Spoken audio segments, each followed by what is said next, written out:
আসসালামু আলাইকুম, সকলকে আমন্ত্রণ আনন্দ টিভি রাতের সংবাদে। আপনাদের সঙ্গে আছি আমি ছোয়া খন্দকার।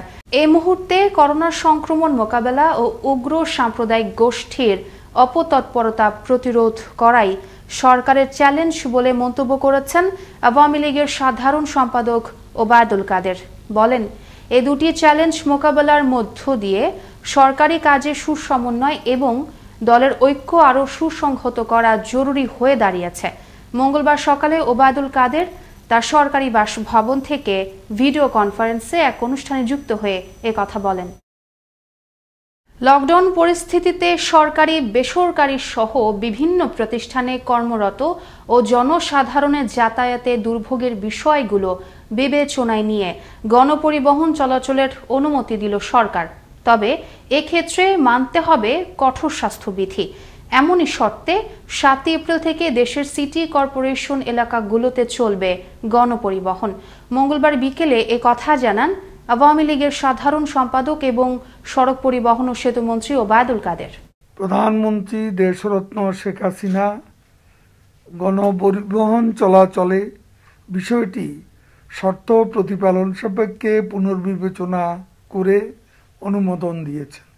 শুধুমাত্র ঢাকা, চট্টগ্রাম মহানগর সহ গাজীপুর, নারায়ণগঞ্জ, রাজশাহী, খুলনা, সিলেট, বরিশাল, কুমিল্লা, রংপুর এবং ময়মনসিংহ সিটি কর্পোরেশন এলাকাধীন সড়কে সকাল ৬টা থেকে সন্ধ্যা ৬টা পর্যন্ত অর্ধেক আসন খালি রেখে গণপরিবহন চলাচল করতে পারবে।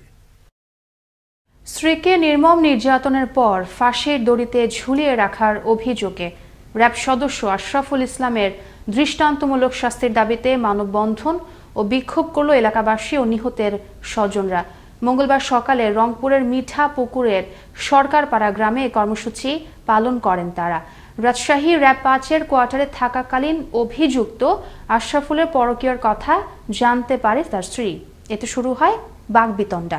এক পর্যায়ে আশরাফুল তার স্ত্রীর মৃত্যু নিশ্চিত করে দড়িতে ফাঁস দিয়ে ঝুলিয়ে রাখে র্যাব সদস্য আশরাফুল। আর মনে হয় না ওই নিজে থেকে এটা করছে, মনে হয় ওকে মারছে, ওকে মনে হয় ওরা মারছে। আমরা এটা শাস্তি চাই। 2 লাখ টাকা দিয়ে গাড়ি দিছি, স্বর্ণর গহনা 3-4 ভরি গহনা দিছি, কত ফার্নিচার দিছি। বিয়ের পর ততদিন থেকেই পারিবারিক কলহের মধ্যেই ছিল। ফুলের ফাঁসি চাই, মৃত্যুর বদলে মৃত্যু চাই। গেল 31শে মার্চ টাঙ্গাইলের সখীপুরে গভীর রাতে শীত কেটে ঘরে প্রবেশ করে মাকে বেঁধে রেখে জুনায়েদ নামের এক শিশুকে ছিনিয়ে নিয়ে পালিয়ে যায় একটি দুষ্কৃতকারী চক্র। মঙ্গলবার ভোরে দেলদুয়ারের জাঙ্গালিয়া গ্রাম থেকে পুলিশ ব্যুরো অফ ইনভেস্টিগেশন ও সখীপুর থানা পুলিশ যৌথ অভিযানে ওই শিশুটিকে উদ্ধার করে। ঘটনায় জড়িত থাকার দায়ে গ্রেফতার করা হয় 3 জনকে। পরে শিশুটিকে তার পরিবারের কাছে হস্তান্তর করে পুলিশ। পিবিআই টাঙ্গাইলের পুলিশ সুপার মোহাম্মদ সিরাজ আমিন বিষয়টি নিশ্চিত করেন। লকডাউনের দ্বিতীয় দিনে দেশের দক্ষিণ পশ্চিমাঞ্চলের 21 জেলার প্রবেশদ্বার রাজবাড়ীর দৌলতদিয়া পাটুরিয়া নৌবন্দরে ছিল তীব্র যানজট। লকডাউনে দৌলতদিয়া নৌরুটে ফেরি চলাচল সীমিত হওয়ায় সৃষ্টি হয় এ যানজটের। দৌলতদিয়া ঘাট ও গোয়ালন্দ মোড় মিলে সড়কের দুপাশের 4 কিলোমিটার এলাকা জুড়েই ছিল যানজটের আধিক্য।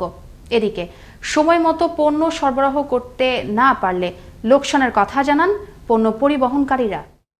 হঠাৎ করোনার প্রকোপ বৃদ্ধি পাওয়ায় রাজধানীর করোনা হাসপাতালগুলোতে বেড়েছে রোগীর চাপ। করোনা রোগীদের জন্য 200টি বেড নতুন করে সংযুক্ত এবং 10টি আইসিইউ এর সংখ্যা বাড়ানোর কথা জানান রাজধানীর সোহরাওয়ার্দী হাসপাতালের পরিচালক। জানান, অন্যান্য রোগীদের জন্য নেওয়া হচ্ছে বিশেষ ব্যবস্থা। পাশাপাশি হাসপাতালগুলোতে অব্যাহত রয়েছে টিকা প্রদান কার্যক্রম। দেখুন মুসামিয়া প্রতিবেদন, ক্যামেরায় ছিলেন আলী আহমেদ। দেশে হঠাৎই হু হু করে বাড়ছে করোনা। প্রতিদিন শনাক্ত ও মৃত্যুতে রেকর্ড হচ্ছে। এমন অবস্থায় রাজধানীর বিশেষায়িত করোনা হাসপাতালগুলোতে নেওয়া হয়েছে বিশেষ ব্যবস্থা। টিকাদান কর্মসূচি অব্যাহত রাখার পাশাপাশি অন্যান্য রোগীদের জন্যও রাখা হয়েছে নানা ব্যবস্থা। রাজধানীর সোহরাওয়ার্দী হাসপাতাল করোনা শুরুতেই বিশেষ ভূমিকা রেখে চলেছে হাসপাতালটি। এই হাসপাতালে করোনা চিকিৎসা, টিকাদান কর্মসূচি অব্যাহত রয়েছে। নতুন করে করোনার প্রকোপ বাড়ায় নেওয়া হয়েছে বাড়তি ব্যবস্থা, এমনটাই জানালেন হাসপাতালটির পরিচালক। আপনারা জানেন যে করোনা রোগীর সংখ্যা দিন দিন বৃদ্ধি পাচ্ছে এবং সেই অনুযায়ী কিন্তু আমরাও ব্যবস্থা নিচ্ছি। আমাদের হাসপাতালে আগে থেকে কোভিড এবং নন কোভিড দুইটাই আমরা চিকিৎসা করতাম। আমাদের কোভিডের 100 বেড ছিল, পূর্বে থেকে চালু ছিল। আমরা করোনার বৃদ্ধির প্রেক্ষিতে আমরা অলরেডি গত পরশু থেকে আমরা কিন্তু 200 বেড করোনার জন্য চালু করেছি এবং 10টি নতুন আইসিইউ করোনার জন্য আমরা চালু করতে পেরেছি। তিনি আরও জানান, হাসপাতালটিতে রয়েছে সাধারণ অন্যান্য রোগীদের চিকিৎসা ব্যবস্থা। তুলে ধরেন তাদের নেওয়া নানা পদক্ষেপ। যেহেতু আমাদের এখানে করোনা এবং নন করোনা তে আমরা এতদিন তো বেশিরভাগই আমাদের নন কোভিড ভর্তি ছিল, কিন্তু করোনা বৃদ্ধি পায় আমরা আপাতত যে নন কোভিড যেগুলি এই রুটিন ভর্তি কিন্তু আমরা বন্ধ করে দিয়েছি, যে রুটিন কেসগুলো, কিন্তু ইমার্জেন্সি যেগুলি ভর্তি না করলেন সেগুলি সেবা পূর্ণমাত্রায় আছে। তবে আমরা বলবো যে যারা কিনা নন কোভিড রুটিন কেস তাদের যদি কোনো বিশেষ অসুবিধা, আমাদের টেলিমেডিসিন সেবা আছে, তার মাধ্যমে আমরা তাদের আপাতত এখানে দেখা যাচ্ছে যে ভর্তি রোগীর ক্ষেত্রে দেখা যায় প্রায় 50% তারা কিন্তু পজিটিভ হয়ে যাচ্ছে। এই জন্য আমরা চাচ্ছি যে ইনফেকশন কন্ট্রোলের জন্য আমরা চাচ্ছি যে রুটিন কেসগুলো এখন আপাতত স্থগিত রাখা। দেশের করোনা পরিস্থিতি দিন দিন খারাপ হচ্ছে। করোনা পরিস্থিতিতে শুধু করোনা রোগীদের কথা নিয়ে ভাবলেই চলবে না, অন্যান্য রোগীদের কথাও ভাবতে হবে এবং বিশেষায়িত হাসপাতালগুলোতে করোনা রোগীর পাশাপাশি অন্যান্য জটিল রোগীদের চিকিৎসার ব্যবস্থা রাখতে হবে। তাহলেই বজায় থাকবে চিকিৎসার ভারসাম্য। তরিকুল ইসলাম, আনন্দ টিভি, ঢাকা। শুরু হলো বঙ্গবন্ধু নবম বাংলাদেশ গেমস 2020-এর গলফ ইভেন্ট। মঙ্গলবার রাজধানীর কর্মীটোলা গলফ ক্লাবে বেলুন উড়িয়ে ইভেন্টের উদ্বোধন করেন সেনাবাহিনীর quarter master lieutenant general SM Shafiuddin Ahmed. জাতীয় পর্যায়ে এই গেমসটি 4 বছর পর পর অনুষ্ঠিত হওয়ার কথা থাকলেও নানা কারণে তা ধারাবাহিকভাবে অনুষ্ঠিত হয়নি। তবে এবছর স্বাধীনতার সুবর্ণ জয়ন্তী ও বঙ্গবন্ধুর জন্মশতবার্ষিকী স্মরণীয় করে রাখতে বঙ্গবন্ধু নামে ইভেন্টটির নাম অলংকৃত করা হয়। আপনারা সবাই জানেন যে স্বাধীনতার সুবর্ণ জয়ন্তী আমরা পালন করছি এবং সেই সাথে আমাদের জাতির মহানায়ক বঙ্গবন্ধু শেখ মুজিবুর রহমানের জন্ম শতবার্ষিকীও পালন করছি। আমাদের এই আয়োজনের মাধ্যমে আমরা কিন্তু এই গলফ খেলাটাকে আরও পপুলার করতে পারবো এবং এটা যারা আগ্রহী নতুন প্রজন্ম তাদেরকে অনুপ্রাণিত করবে এই গলফ খেলার প্রতি। বরিশালে লকডাউনের দ্বিতীয় দিনেও বন্ধ রয়েছে লঞ্চ ও বাস চলাচল। নামি দামি বিপণী বিতানগুলো বন্ধ থাকলেও নগরের বিভিন্ন সড়কের ব্যবসায়ীদের কেউ বা চুপিসারে বিক্রি করছে ব্যবসায়িক মালামাল। এই অবস্থায় নগরীর বিভিন্ন পয়েন্টে মোবাইল কোর্ট পরিচালনা করেন জেলা প্রশাসনের নির্বাহী ম্যাজিস্ট্রেট আলী সুজা ও জাবেদ হোসেন। স্বাস্থ্যবিধি ভঙ্গের দায়ে এ সময় বিভিন্ন জনকে জরিমানাও করা হয়। টাঙ্গাইলে মার্কেট ও শপিং মল খোলা রাখার দাবিতে বিক্ষোভ করেছে ব্যবসায়ীরা। মঙ্গলবার শহরের সমবায় সুপার মার্কেটের সামনে এ বিক্ষোভ অনুষ্ঠিত হয়। বিক্ষোভে শহরের বিভিন্ন মার্কেট ব্যবসায়ী সমিতির নেতৃবৃন্দ সহ সাধারণ ব্যবসায়ীরাও অংশগ্রহণ করেন। খবর পেয়ে ঘটনাস্থলে এসে পরিস্থিতি নিয়ন্ত্রণে আনেন জেলা ও থানা পুলিশের কর্মকর্তাগণ। গাজীপুরের কালিয়াকৈর, শফিপুর এবং ফুলবাড়িয়া বাজার সহ বিভিন্ন বাজারের ব্যবসায়ীরা লকডাউনকে পুঁজি করে নিত্য প্রয়োজনীয় পণ্যের দাম বৃদ্ধি করেছে কয়েক গুণ। ন্যায্য মূল্যের ধারে কাছেও নেই বাজার দর, বিপাকে ক্রেতা মহল। এদিকে ন্যায্য মূল্যের চেয়ে বেশি দামে পণ্য বিক্রি করলে আইনগত ব্যবস্থা গ্রহণের কথা জানান কালিয়াকৈর উপজেলা নির্বাহী কর্মকর্তা কাজী হাফিজুল আমিন। দেখছেন আনন্দ টিভির রাতের সংবাদ, সঙ্গে আছি ছোয়া খন্দকার। চাঁপাইনবাবগঞ্জে পুলিশ পরিচয়ে প্রতারণার সময় এক বিজিবি সদস্যকে আটক করেছে পুলিশ। মঙ্গলবার জেলা শহরের শিবতলা এলাকা থেকে তাকে আটক করা হয়। আটককৃত ব্যক্তি জেলার 53 বিজিবি ব্যাটালিয়নের সদস্য মোহাম্মদ হোসাইন। জেলা মডেল থানার ভারপ্রাপ্ত কর্মকর্তা মুজাফফর হোসেন জানান, সকালে শিবতলা এলাকায় পুলিশ পরিচয়ে একটি অটোরিকশা ব্যাটারির দোকানে প্রতারণা করার সময় সন্দেহ হলে ওই দোকানদার পুলিশকে খবর দিলে পুলিশ ঘটনাস্থলে গিয়ে তাকে আটক করে। চুয়াডাঙ্গায় করোনা ভাইরাসের দ্বিতীয় ঢেউ মোকাবেলায় মঙ্গলবার দুপুরে চুয়াডাঙ্গা বড় বাজার এলাকার মার্কেট, শপিং মল, কাঁচা বাজার সহ বিভিন্ন জায়গায় যৌথ অভিযান চালায় চুয়াডাঙ্গা জেলা প্রশাসন ও ঝিনাইদহ র্যাব 6। এ সময় লকডাউনে জনগণকে স্বাস্থ্য সচেতনতার পাশাপাশি ভ্রাম্যমাণ আদালতে 5 জনকে 1500 টাকা জরিমানা করা হয়। ভ্রাম্যমাণ আদালত পরিচালনা করেন নির্বাহী magistrate Amjad Hossain. Corona virus প্রতিরোধে সরকারের দেয়া এক সপ্তাহের লকডাউনের প্রতিবাদে মঙ্গলবার সকালে কুমিল্লায় হাজারো ব্যবসায়ীরা সড়কে জড়ো হয়ে বিক্ষোভ সমাবেশ করেন। সকালে নগরীর কান্দিরপাড় এলাকায় প্রায় সহস্রাধিক ব্যবসায়ী এ বিক্ষোভে অংশ নেন। এ সময় লকডাউন বিরোধী বিভিন্ন স্লোগান দিতে থাকেন তারা। স্বাস্থ্যবিধি মেনে ব্যবসা প্রতিষ্ঠান খোলার দাবিতে সাভারে মানববন্ধন সহ মহাসড়ক অবরোধ করে বিক্ষোভ করে স্থানীয় ব্যবসায়ীরা। মঙ্গলবার বেলা 11টার দিকে ঢাকা আরিচা মহাসড়কের সাভার বাজার বাসস্ট্যান্ড এলাকায় এই মানববন্ধন ও বিক্ষোভ কর্মসূচি পালন করেন তারা। এতে যান চলাচল বন্ধ হয়ে গেলে স্থানীয় প্রশাসনের মধ্যস্থতায় পরিস্থিতি স্বাভাবিক হয়ে আসে। টাঙ্গাইলের ঘাটাইল পৌরসভার বিভিন্ন সড়কে অবৈধ স্থাপনা উচ্ছেদ ও করোনা মোকাবেলায় ব্যবসা প্রতিষ্ঠান খোলা রাখার দায়ে ব্যবসায়ীদের জরিমানা করা হয়েছে।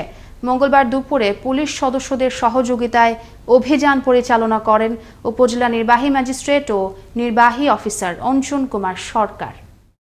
করোনা ভাইরাসের প্রতিরোধে সাভার উপজেলা স্বাস্থ্য কমপ্লেক্সে স্বাস্থ্যবিধি মেনে সকল চিকিৎসা সেবা, করোনা পরীক্ষা ও করোনা প্রতিরোধে টিকা কার্যক্রম চলছে।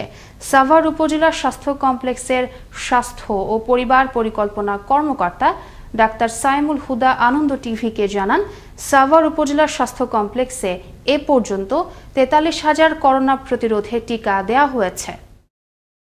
লকডাউনের দ্বিতীয় দিনে নারায়ণগঞ্জে স্বাস্থ্যবিধি মানব, দোকানপাট খুলব এমন নানা স্লোগানে দোকান খুলে দেওয়ার দাবিতে মানববন্ধন ও বিক্ষোভ করেছে নারায়ণগঞ্জের ব্যবসায়ীরা। মঙ্গলবার দুপুরে শহরের চাষারা নারায়ণগঞ্জ প্রেস ক্লাব প্রাঙ্গণে তারা সমবেত হয়ে এ কর্মসূচি পালন করেন। এর আগে একটি বিক্ষোভ মিছিল শহরের প্রধান সড়ক প্রদক্ষিণ করে। নাটোরে ডাকাতির ঘটনায় দেশের বিভিন্ন স্থানে অভিযান চালিয়ে আন্তঃজেলা ডাকাত দলের 3 সদস্যকে গ্রেফতার করেছে পুলিশ। মঙ্গলবার দুপুরে নাটোরের পুলিশ সুপার কার্যালয়ে গ্রেফতারকৃতদের হাজির করে এ ব্যাপারে প্রেস ব্রিফিং করেন পুলিশ সুপার লিটন কুমার সাহা। ডাকাতির সাথে জড়িত অভিযোগে রব্বানীকে গ্রেফতার করে তার দেয়া তথ্য মতে অপর 2 জনকে গাজীপুর থেকে গ্রেফতার করা হয়। তারা বিভিন্ন সময় বিভিন্ন ডাকাতির কাজে লিপ্ত ছিল বলে জানায় পুলিশ। করোনা ভাইরাস সংক্রমণ প্রতিরোধে সামাজিক দূরত্ব, স্বাস্থ্যবিধি প্রতিপালনে বাজার মনিটরিং ও সচেতনতামূলক অভিযান পরিচালনা করেছে নরসিংদী জেলা প্রশাসনের কুইক রেসপন্স টিম। নরসিংদী জেলা প্রশাসনের আয়োজনে মঙ্গলবার সকাল থেকে দুপুর পর্যন্ত নরসিংদী শহরের বিভিন্ন গুরুত্বপূর্ণ মোড় ও নরসিংদী বড় বাজারে এই কর্মসূচির আওতায় মাস্ক বিতরণ ও গণজামায়াত পরিহারের প্রতি জনসাধারণকে উদ্বুদ্ধ করা হয়। ময়মনসিংহের ভালুকায় মাস্ক পরিধান নিশ্চিত করতে সড়ক ও দোকানপাট সহ বিভিন্ন স্থানে অভিযান চালিয়েছে স্থানীয় প্রশাসন। অভিযানকালে মাস্ক পরিধান না করা এবং দোকান খোলা রাখার অভিযোগে ভ্রাম্যমাণ আদালতে নির্বাহী ম্যাজিস্ট্রেট মোহাম্মদ মাইন উদ্দিন পথচারী ও ব্যবসায়ীদের কয়েকজনকে আর্থিক জরিমানা করেন। দেশের 1 নম্বর skin care brand Glow and Lovely নতুন মুখ হতে যাচ্ছেন Sabila Noor. Glow and Lovely multivitamin ক্রিমের নতুন বিজ্ঞাপনে কাজ করার মাধ্যমে গ্লো অ্যান্ড লাভলির সাথে যাত্রা শুরু করলেন সাবিলা। গ্লো অ্যান্ড লাভলি যাদের কথা বলে তাদের মাঝেই একজন সাবিলা নূর। ব্র্যান্ডটির সাথে কাজ করতে পেরে তিনি খুবই আনন্দিত বলে জানান সাবিলা নূর। নারীদের অনুপ্রাণিত করার এই পথ চলায় সাবিলা নূরের সংযোজন আরেকটি নতুন মাইল ফলক তৈরি করবে বলে প্রত্যাশা গ্লো অ্যান্ড লাভলির। এই ছিল এখনকার মতো আনন্দ টিভির সর্বশেষ সংবাদ এবং বিনোদন। সবার আগে দেখতে ভিজিট করুন www.facebook.com/anandotv পেজে। ধন্যবাদ সকলকে, শুভরাত্রি।